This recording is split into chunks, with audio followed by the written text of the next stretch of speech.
Hey everyone, good morning. Welcome back to Gwent. My name is Rooster, and this is the deck I yesterday used to finally reach rank 15.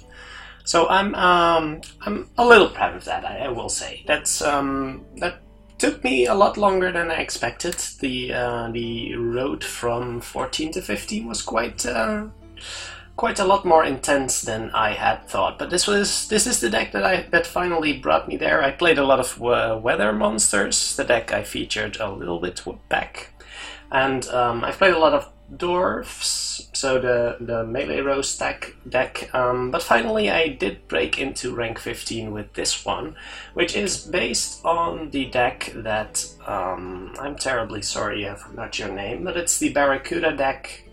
Featured on Gwent DB, and I modified it a little bit. I played around with the deck a little bit and found that it really, the singleton Nekker warrior felt really awkward, so I added one of those. Tinkered a little bit with the silvers and gold cards, but in general it's a monster deck focused on consuming Nekkers. So the Nekkers are quite central to getting a lot of value on the board. Of course, Crones for a big tempo swing. Ran does a lot of work. A little bit of graveyard hate in the form of Katakan for all the Skellige decks on the ladder. There's quite a number of those. It's not quite crushing. Even the ghouls aren't exactly too impressive. But sometimes you can snipe something important and then that feels pretty good. Also added Avalok, mostly because in certain matchups such as Dwarves it's quite important to have Dagon available as your final play of the round, because you can win a lot of matches just simply by having a last round Frost available. So for that reason we're using Avalok to make that situation a bit more likely. We're running a Singleton Monster Nest. I'm not a big fan of the card. It was a pretty late addition. It hasn't been too useful to me yet. But the upside is definitely there. If you've added a couple of extra Nekkers to your deck and then can use a Monster's Nest to pull out 3 additional Nekkers, then you've got quite the army coming up for the next turn. So it can be really good in, for example, turn 2.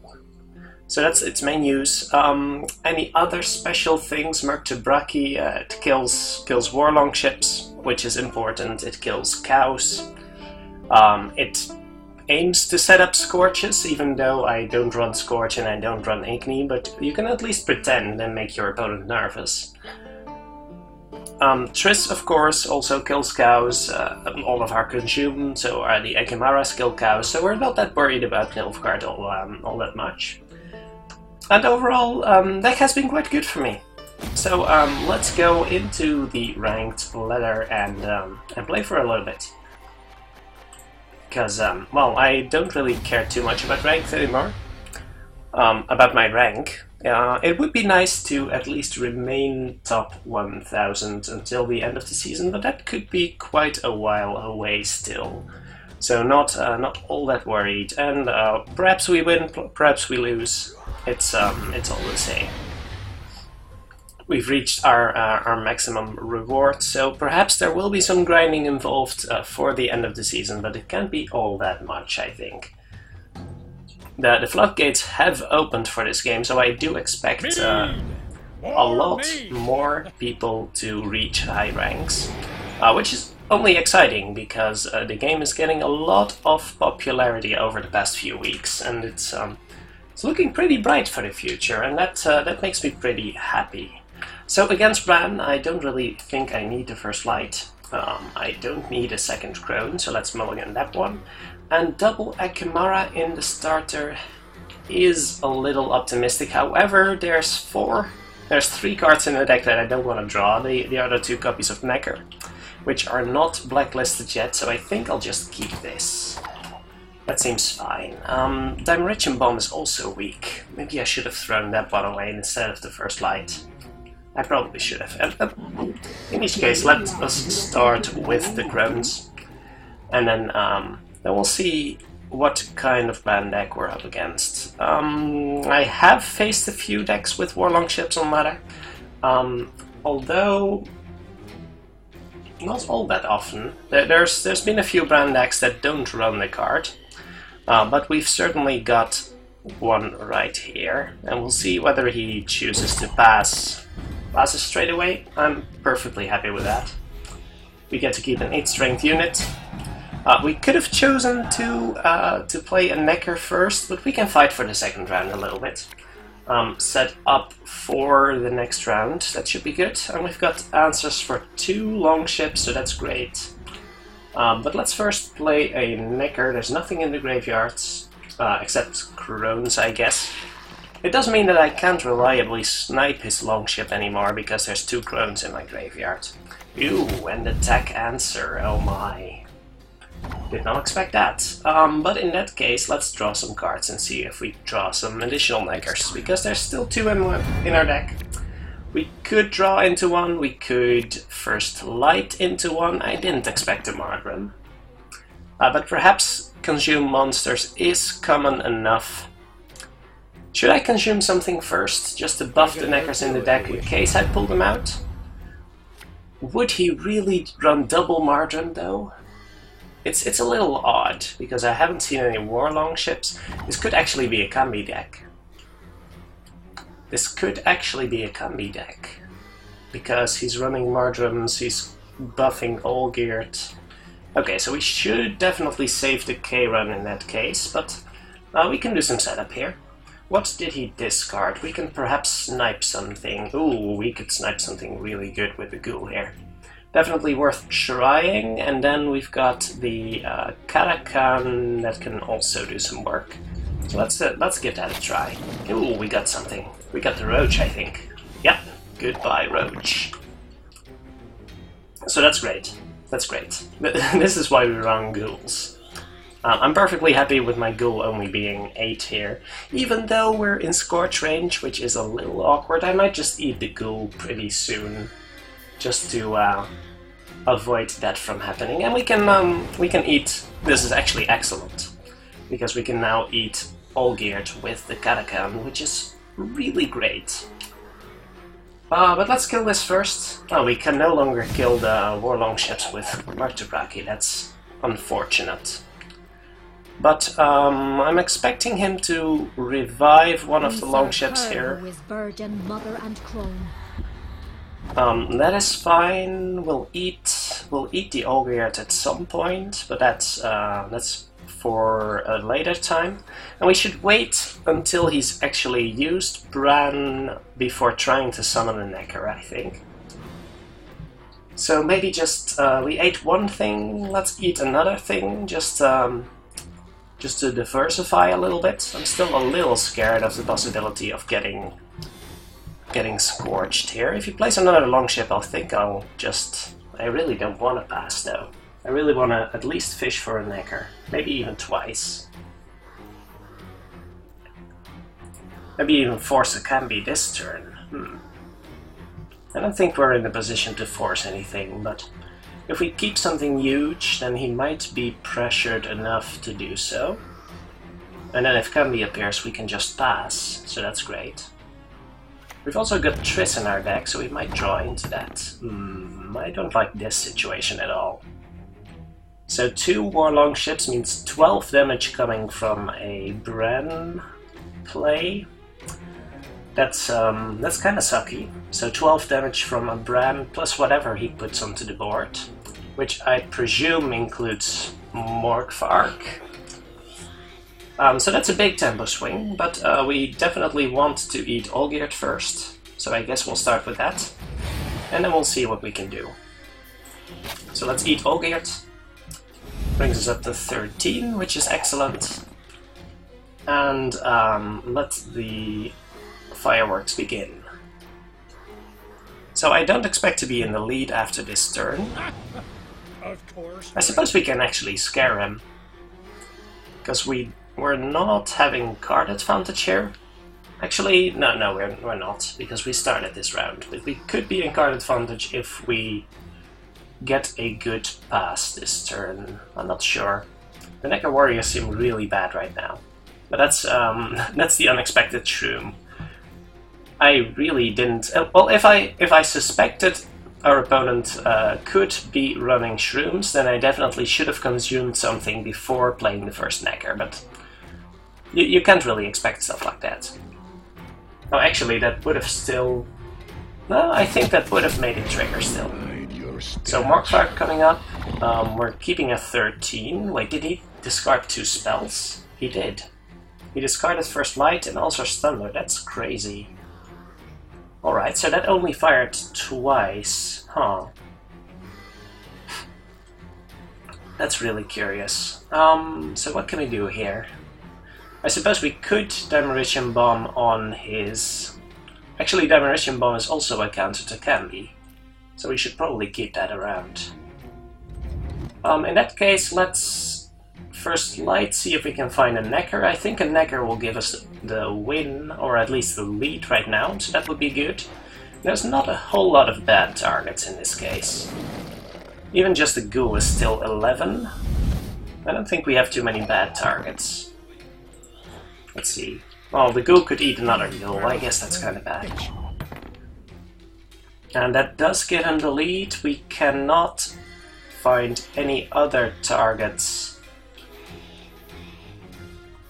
I suppose we could supercharge our Nekkers right now, so if we draw them, at least they won't be too terrible. But we could also aim to get some of the bad cards out of our hand, since he's kind of obliged to keep playing. So we could go with, let's see, Nekker Warrior into Kayran.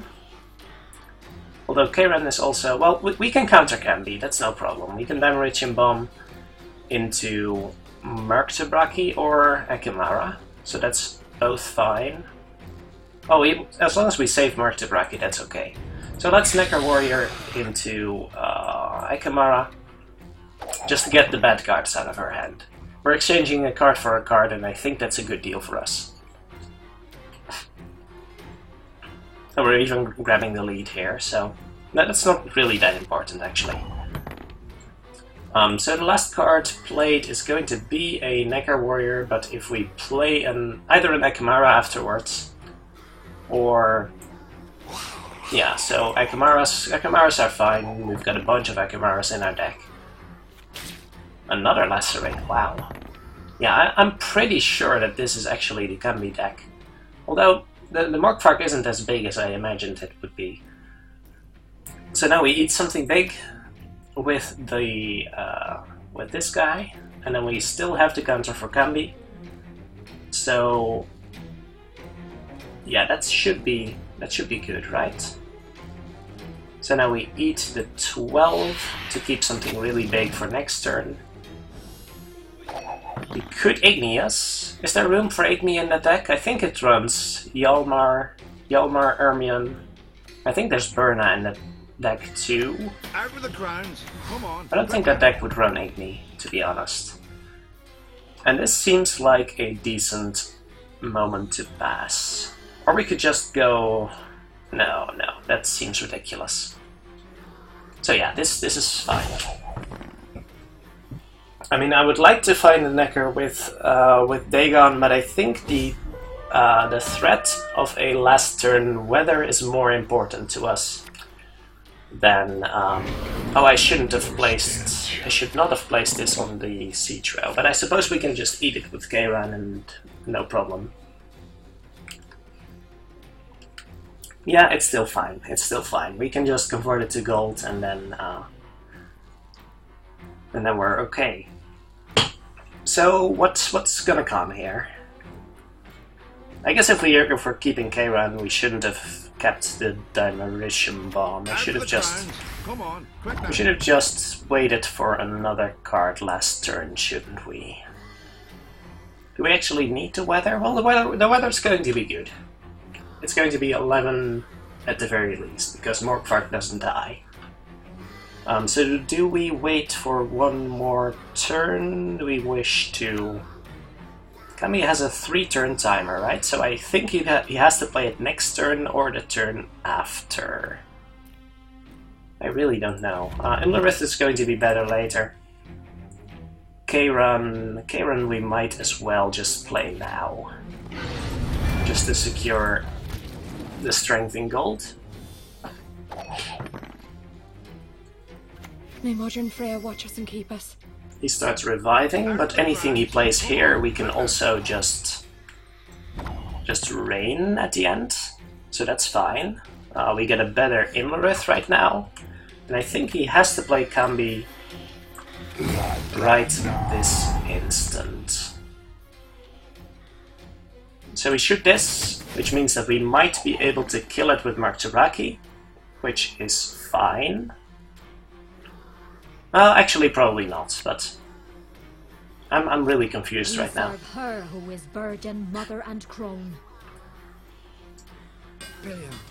But I think we'll still be okay. He's Divine against Strength, which is correct, but yeah, so let's shoot it in that case. I don't think Cambi has time to go off anymore, so that should be fine. We can still Dimension Bomb in case of something really weird happening. I don't really know what to expect anymore. So are we frosting or are we raining? The rain is probably more value at this point. Let's make up our mind next turn. Dividing your attention is of course never the correct idea, but... That might even be amusing. Okay, so weather and nothing then? Well, at least we have a debomb target, so that's okay. And we save Dagon for the last turn weather, which should give us the win, I think.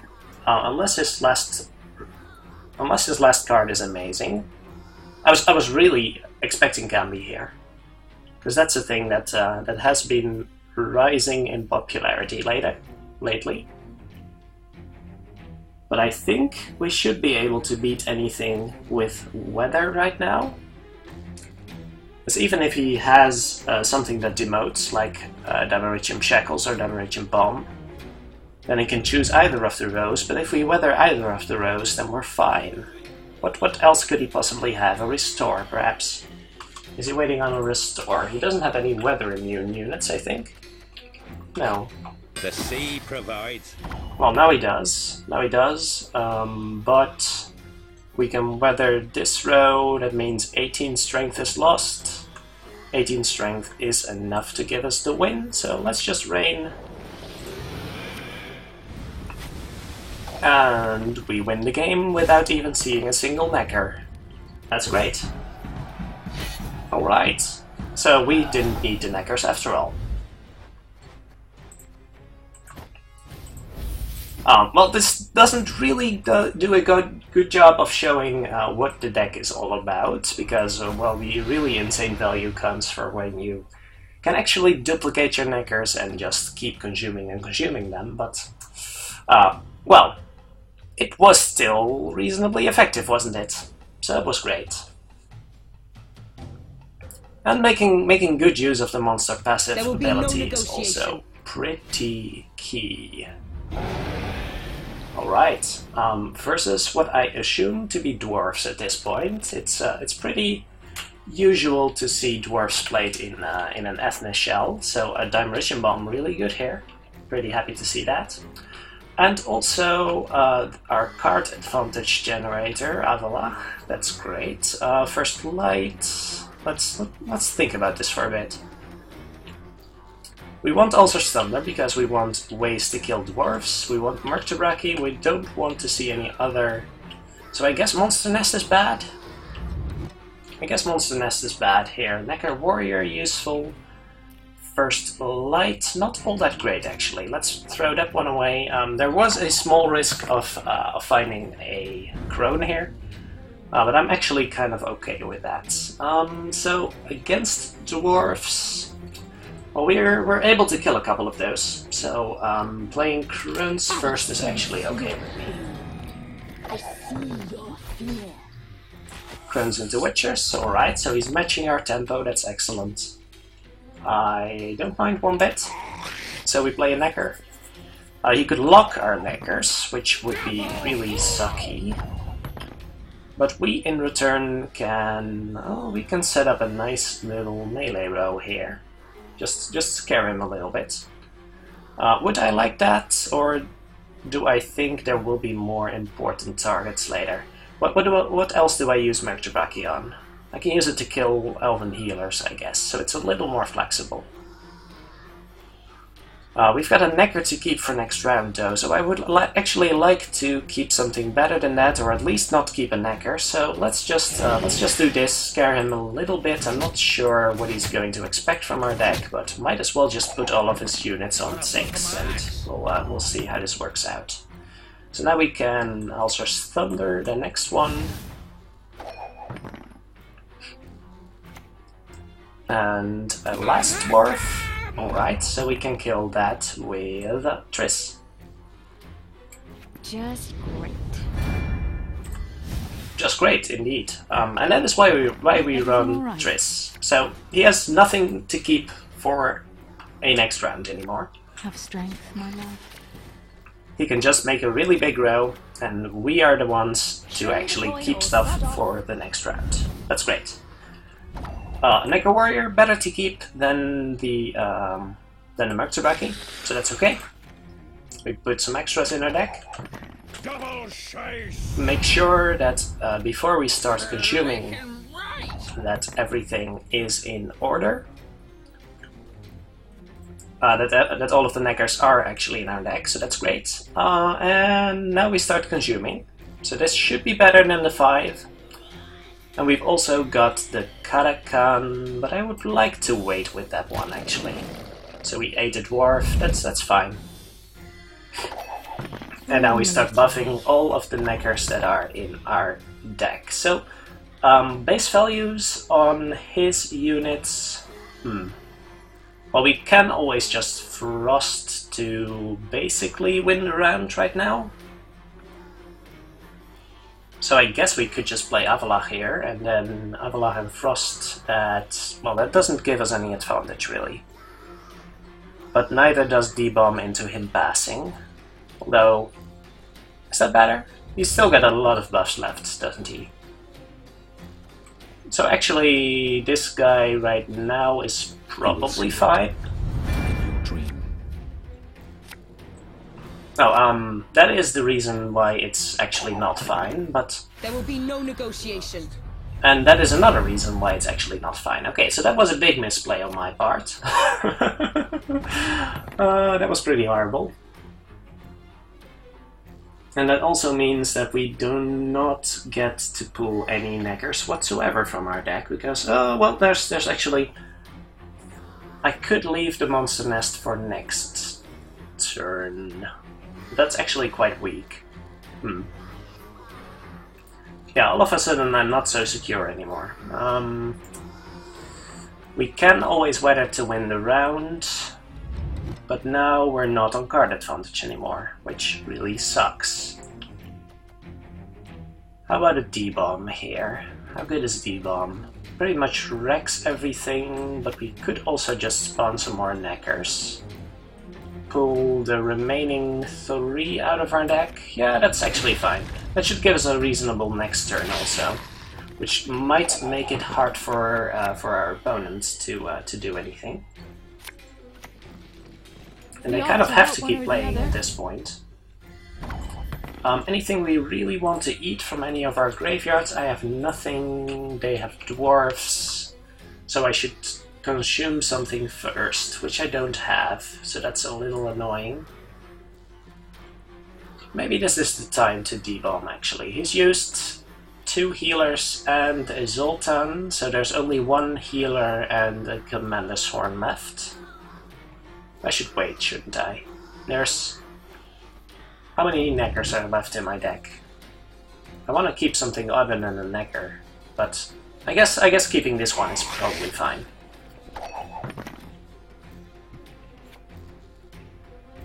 Oh, that's an interesting one.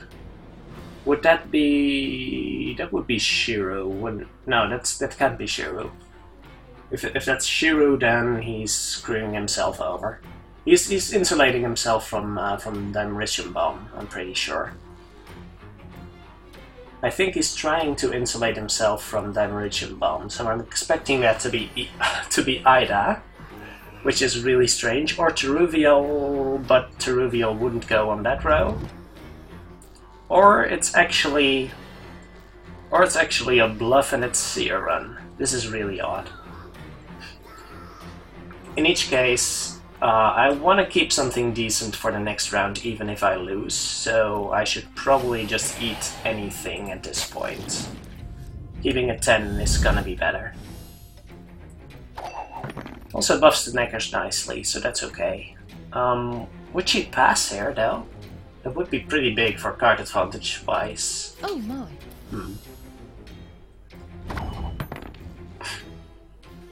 So if that's Ida, then what would be the way to do this? I can just pass, but that does not give me any advantage, and then the advantage I've built here kinda goes to waste. So I think I Elser's Thunder something. That might be the play, and then I Damage and Bomb afterwards, after I've checked. How lovely it burns. Oh, of course Shiru only hits my row. So it was Shiru. Okay, that's fine, actually. Coexistence, no such thing. That's actually kind of fine. But also kind of not. So if I debomb him here, then he's got a lot of catching up to do. He's used all of his healers, he's used Eithné, so pretty much all he has is Commander's Horn, which is rather good, I will admit. And perhaps reusing the Commander's Horn. But if I leave his board in shambles here, then I think I'm okay.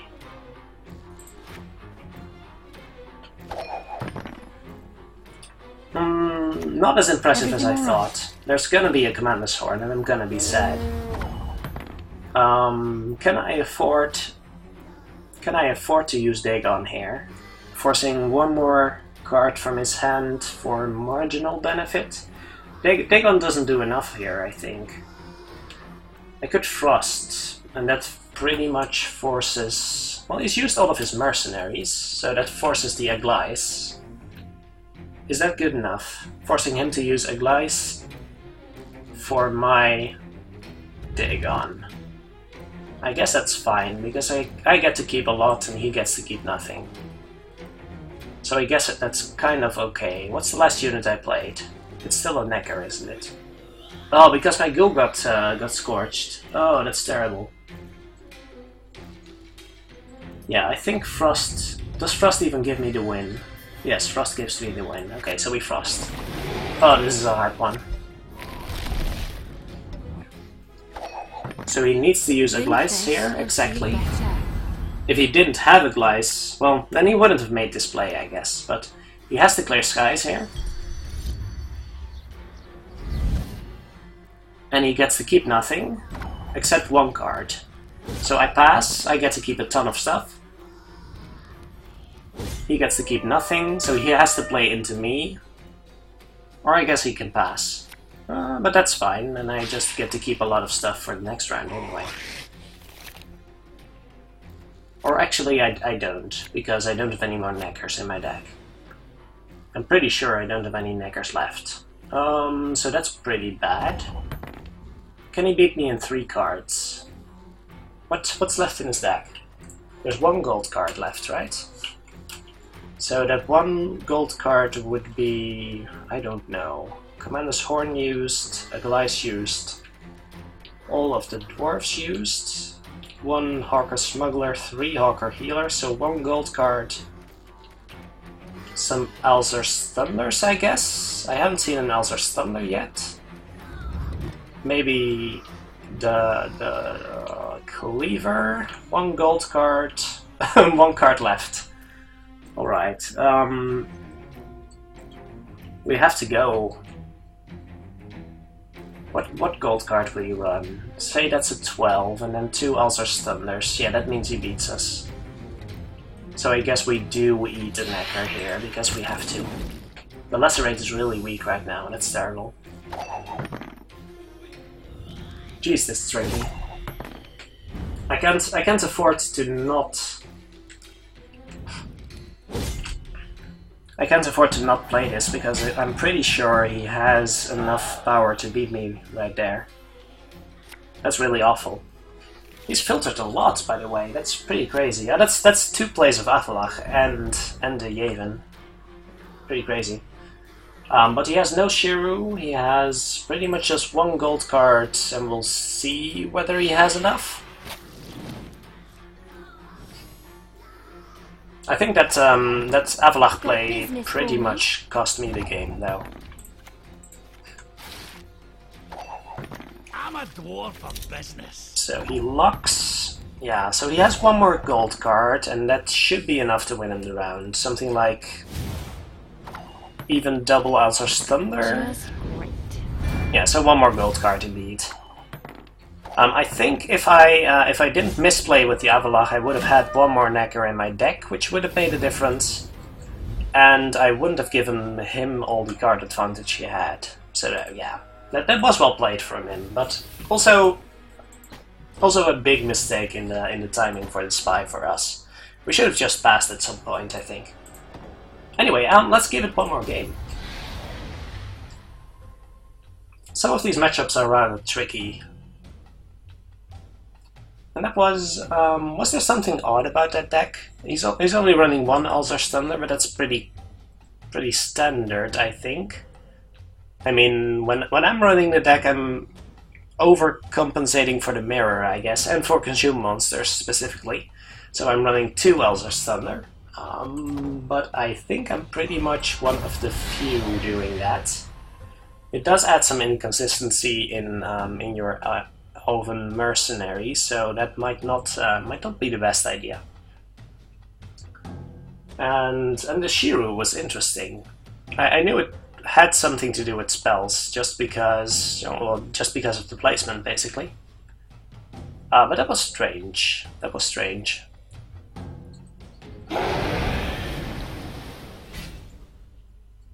Perhaps with a better top deck than the Lacerate, we would have been in better shape. In each case, this could very well be the mirror, and we really need a Nekker at this point. So what do we mulligan? The first light is actually pretty important. Let's mulligan the Akimara first, and a Crone. So we have 1 Nekker. We pretty much have everything we need right now. So going for anything more than this is just going to give us extra Nekkers, which we don't want. Let's stop right there. We have Crones, we have Nekkers, so this is probably fine. Crones versus Crones, alright. He keeps an 8, I keep a 7, so that's kind of relevant. And you probably should be playing a Nekker before the Crones, although that's to be debated. So we can multiply. Should we multiply first, or should we add some to the deck first? That's a curious question. Well, we won't start consuming anyway, so this is probably okay, and then we want to keep a Nekker Warrior rather than a Nekker. So we should do the Monster's Nest after this. We do want to create all the copies right now, or perhaps not. Huh. Nothing in the graveyard yet, which is concerning, but as soon as he consumes something, I can eat it with the Gal, so that's also fine-ish. We can also first light to get something. Could be okay. Let's multiply. Now we're kind of weak to Lacerate, I guess. Is that a problem? I don't know. And this is also curious. Why would you place the Bran right now when it has nothing to eat? So you either have to play something to eat right then, but what would you place? I guess you could place an Akimara there and then... but it's odd. I think I'll kill that. I don't trust them right now. Killing the Nekkers is also not a bad idea, and that might be correct in this instance, but if we can deny a consume, then I think that's gonna be better. he has a plan with that, and I'm not sure I like it. Alright, so that is part of the plan. I guess I'm okay with that, kind of, because it ruins his plans for the next round. Let's make sure that before we start consuming, we have all the Nekkers we need in the deck. That means we have 4 additional copies on top of the 2 copies that are in there, so 6 copies in the deck, and that means 4 are coming out next turn. So that's pretty strong, and for everything we start consuming, this should get bigger and bigger and bigger. He's got the machine going, but I'm not incredibly worried here. We should get worried as soon as he places another Friend Warrior, but I don't think he has it. He would have played another, I think. So in this case, there's a Nekker in his graveyard, which is, well, there's stuff in his graveyard, and that's good enough for us. Because we just care about the size of our Nekkers right now. Alternatively, we could first light and see if we can get an Ekimara, but there's way too many Nekkers in our deck to do that now, so that's actually a terrible idea. And I'm glad I realized that on time. So we probably play Chiron after, and that gives us a nice opportunity to pass, I think. Although any opportunity that's good to pass in is also an opportunity for our opponent to frost us, so that could also be bad. That's a decent Avalok for him, but I think if we K-run right now and eat some stuff that is not a Nekker, then we should be in pretty good shape for the next turn anyway. So that seems fine. Yeah. It's kind of a big lead though, and that scares me a little bit, because we're going down 2 cards in card advantage. If we just pass here, what happens? He frosts. That costs him 7, costs us a lot. And he basically just wins the round. So we can't afford to let him do that. So we would rather win this round and have a lot of space for the next rounds. This is actually fine. Make sure to play Chiron in time, because Chiron takes time. Eat that one, and eat Murtabraki. Still a little vulnerable in the siege row, so I should probably have eaten a Crone instead of the Murtabraki. That would have been a better idea. I like this though. I like this because we're incredibly vulnerable to Eithné in the melee row. I just realized. Maybe should have eaten. Well, they would have also always been 7, and they would have always been the same strength, so I guess it doesn't matter too much. We're always weak to Eithné, and might as well be now. I'm expecting a pass here, but perhaps he doesn't want to let go of his behemoth. That could be a thing. We'll have to see. Let's see what his plans are. Starts eating something, alright. I think we're pretty safe. Well, we're never safe for a pass, but we are at card disadvantage, so we can't really do too much about that, unfortunately. Still too many Nekkers in our deck to first light at any point, so I guess this is a pass. If he chooses to win with Frost, then we at least lose the Nekkers, get some new Nekkers from our deck, and that's kind of fine. We still get to keep 5, 7s, unless he has Eithné, that would be really bad. And if he uses 2 cards to win here, why would you shoot that? Oh, he still needed... I guess the Frost didn't give him the win. That's a nasty one. So he actually had to spend 2 cards to do that, and we get to keep a board full of 7s. Why is there still Frost on the board? Okay, I was a little scared there. Just a little scared for a second. But that was fine. Now we're actually 1 card ahead, and that's great.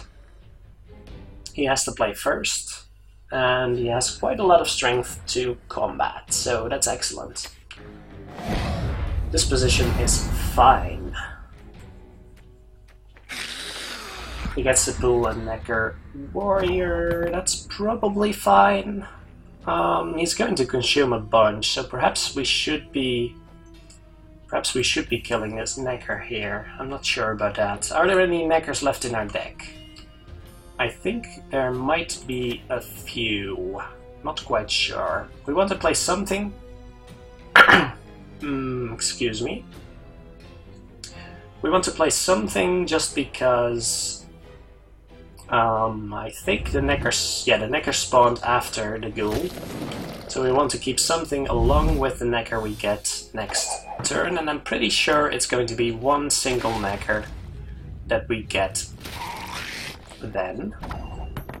And this looks like an excellent opportunity to lacerate, because his newly spawned Nekkers inside the deck are rather weak, and I would rather fight them while they are weak. So we lacerate now, because the Nekkers aren't terribly impressive, so that didn't do a lot, but it set us up a whole lot better for the next round. And I like that a lot. So we still have one Nekker in the deck. We could pull it with the first light here, but if we... Well, we could just wait for that until next turn, right? We can't kill this. I guess we can weather it down and then kill it. Is that okay? Then we kind of lose the pressure for the next turn, though. The weather is pretty good, I will say. But we're 2 cards ahead. Okay, there's a small risk at pulling a Nekker here, and I'm okay with that. I'm actually kind of not okay with that, but it's... Yeah, this is probably fine. I should have placed that in a ranged row, so the opportunity of weathering his siege row is still open. But there could be stuff coming in the ranged row for him. I don't see a way for him to do too well this round, so I'm not sure why he keeps fighting. But what card could he still have that beats us here? I don't know. I actually don't know. Should we just weather here, or should we... I guess weather actually doesn't hurt us right now. But we can keep something better than a 6, right? So we can keep something better than a 6, and in that case we should. So we eat something bigger, and that's going to be an 8 size crone, I'm pretty sure. We keep Triss just in case of Grave Hag or something weird. He passes, alright, and we should be in a very, very strong position next turn. Excellent. So he keeps the Behemoth. Is that concerning? Perhaps it is, but we actually had one more Nekker than I thought we had. In that case, the first light was probably bad, but I can't be too concerned about that. That's a good top deck, by the way. I like that. The semblance of I don't know what he possibly could have, but I feel pretty safe. I don't even have to kill that, I can just weather it afterwards, but yeah. Alright. So, we did not move too much on the ladder, but that's okay. Let's see what we get here. 49. So we still... wait, huh? Oh yeah, we ended higher than we started, so that's great. Anyway, thank you very much for watching. Hope you enjoyed this deck. Would also recommend you tinker a little bit with it, depending on the decks you're facing a lot, because that's a rather central point. There's a lot of flexibility in the gold cards, in the in even the silver cards of the deck. So Triss is meta dependent, but I would recommend her most of the time. Imlerith is very much a meta call.